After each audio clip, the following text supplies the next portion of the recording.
Assalamualaikum warahmatullahi wabarakatuh. Izin memperkenalkan diri. Nama saya Dini Cahya Pratiwi, NPM 1915041014. Di sini saya akan menyampaikan yaitu sedikit tentang mata kuliah Operasi Teknik Kimia, yaitu pada bahasan prinsip dan mekanisme pada sedimentasi. Sebelum kita membahas pada prinsip dan juga mekanisme pada sedimentasi, tentunya kita harus sama-sama mengetahui tentang apa itu sedimentasi. Nah, untuk secara umum, sedimentasi ini merupakan operasi pemisahan campuran padatan dan juga cairan atau slurry yang mana nantinya menjadi cairan beningan dan juga sludges, yaitu slurry yang lebih pekat dari konsentrasinya. Nah, berikut adalah beberapa pengertian dari sedimentasi.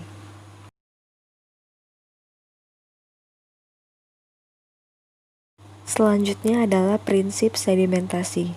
Untuk prinsip sedimentasi sendiri merupakan pemisahan bagian padat dengan memanfaatkan gaya gravitasi sehingga nantinya bagian padat akan berada di dasar kolam pengendapan sedangkan air akan berada di bagian atas.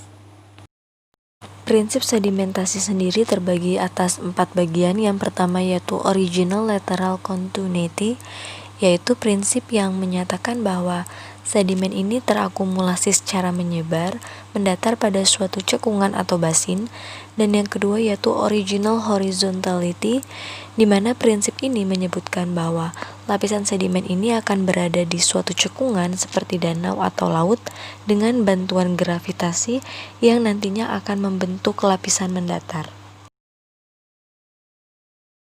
Yang ketiga adalah superposition, di mana jika tidak ada deformasi, maka naturalnya lapisan sedimen paling tua akan berada pada lapisan paling bawah atau dasar. Dan yang keempat atau yang terakhir yaitu cross-cutting, di mana prinsip ini menyatakan bahwa lapisan batuan yang dipotong oleh sesar atau intrusi batuan beku, maka batuan yang dipotong harus lebih tua dibandingkan dengan lapisan atau intrusi yang memotong lapisan sebelumnya. Selanjutnya adalah faktor yang mempengaruhi sedimentasi yang terdiri atas 4. Yang pertama yaitu ukuran, bentuk, dan konsentrasi partikel. Yang kedua viskositas cairan. Yang ketiga temperatur. Dan yang keempat berat jenis partikel. Selanjutnya adalah mekanisme sedimentasi secara umum. Langkah pertama yaitu kita endapkan partikel flokulen dan berlangsung secara gravitasi, lalu flok nantinya yang dihasilkan dalam proses koagulasi flokulasi itu akan mempunyai ukuran yang semakin besar, sehingga kecepatan pengendapannya juga akan semakin besar. Nah, untuk proses yang ketiga, untuk menghindari pecahnya flok selama proses pengendapan tadi, maka aliran air yang kita gunakan itu harus laminer. Tujuannya untuk indikator bilangan Reynolds dan juga bilangan Froun.